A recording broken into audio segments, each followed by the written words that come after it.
तो नियम में क्या है? शौच, संतोष, तप, स्वाध्याय और ईश्वर प्रणिधान। हमने शौच और संतोष की चर्चा की है। आज चर्चा करेंगे तप की, कि तप क्या है।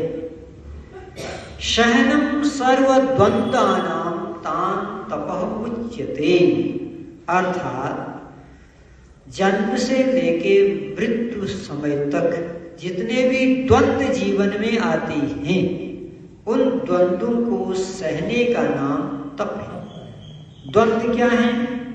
कभी सर्दी है तो कभी गर्मी है, कभी बरसात है, कभी धूप है, कभी अमीरी है तो कभी गरीबी है, कभी जीवन में मान मिलता है तो कभी अपमान मिलता है, कहीं यश है तो कहीं अपयश है, कभी लाभ होता है तो कभी हानि होती है। इन दोनों परिस्थितियों में जो शांत रहता है उसे तपस्वी कहते हैं।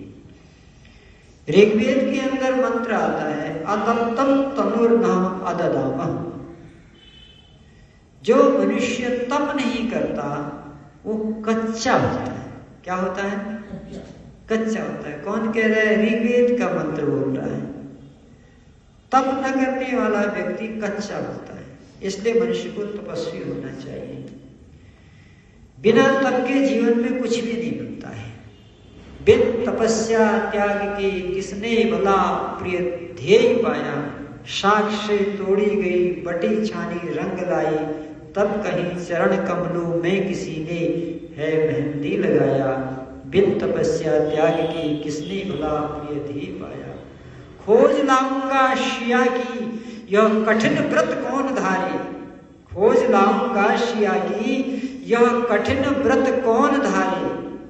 मौन मुनि बैठे सब समुद्र के किनारे, साहसी हनुमान ही लंका के उस पार आया। बिन तपस्या त्याग के किसने भला प्रिय ध्येय पाया। जितने भी लोग जीवन में महान हुए सब तप से ही महान हुए। महर्षि दयानंद कितने बड़े तपस्वी थे। जब मथुरा नगरी में गुरु गिरजानंद के द्वार पर पहुंचे तो गुरु गिरजानंद ने पूछा, क्यों आए हो मेरे पास? मैं साधु आदमी, मेरे पास क्या है? बोला, मैं यही तो जानने के लिए आया हूं मैं कौन हूं। अच्छा, ये जानना चाहते हो तो मेरी 2-3 शर्तें हैं। कि क्या शर्त है आपकी?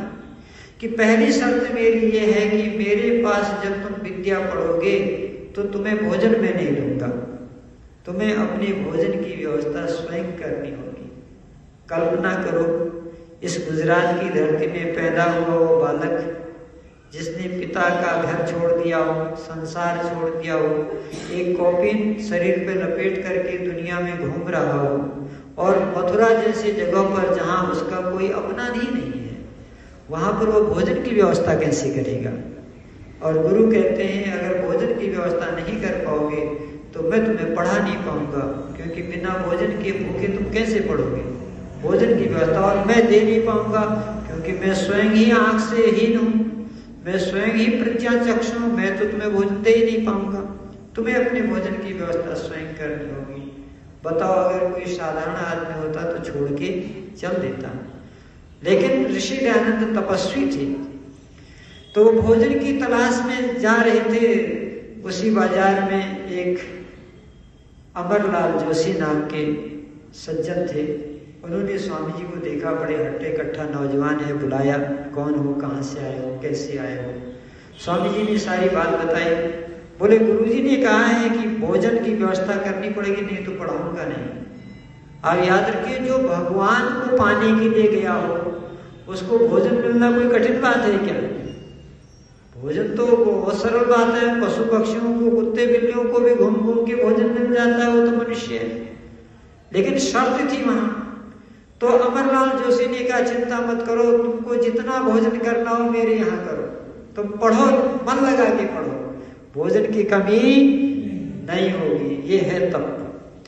दूसरी शर्त रखी थी कि जो पाठ में एक बार पढ़ाऊंगा दूसरी बार नहीं पढ़ाऊंगा, अगर भूल जाओगे तो गुरुकुल से निकाल दूंगा। आप तो रोज भूलते हैं, हम आपको कुछ नहीं कहते। लेकिन देखो वहां शर्त रखी थी, अगर भूल जाओगे तो तुम्हें एडमिशन नहीं मिलेगा, यूनिवर्सिटी से निकाल दिया जाएगा। अगर शर्त मंजूर है तो पढ़ो। तो ये जो शर्तों को स्वीकार करता है, ये कोई छोटा व्यक्ति नहीं, तपस्वी आदमी है। तब ठीक, महावीर ने तब किया, बुद्ध ने तब किया, आचार्य शंकर ने तब किया। बुद्ध को देखो, राजा सुद्धोधन के पुत्र थे, कोई कमी नहीं थी पिता के वहां, संपन्न थे। उनको पता लगा कि मेरा जो पुत्र है इसके अंदर भक्ति वैराग्य की भावना आ गई है, अकेला पुत्र है, कहीं छोड़ के चला न जाए। इसलिए 6 ऋतुओं के 6 महल बनाए।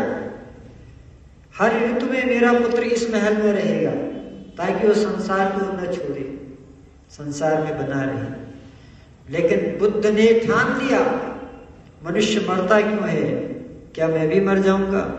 फिर जब मैं भी मर जाऊंगा तो ये 4 दिन के रहने का अस्तित्व क्या है?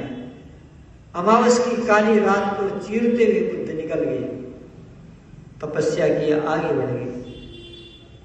महर्षि मनु कहते हैं, तप क्लेशंति हन्ति च, तप मनुष्य के पापों को नष्ट कर देता है। जो मनुष्य तप करता है उसके पाप नष्ट हो जाते हैं। महर्षि देव दयानंद महाराज ऋग्वेद आदि भाष्य भूमिका में लिखते हैं, जिस प्रकार से एक स्वर्णकार सोने को अग्नि में डाल देता है, कहाँ डालता है? अग्नि में डालता है। जब वह सोना अग्नि में जाता है तो अग्नि उसके सारे मैल को नष्ट कर देती है, उसमें शाइनिंग आ जाती है, चमक आ जाती है। जो सोना अभी तक मल में लिपटा हुआ था, अग्नि ने उसको इतना तपाया,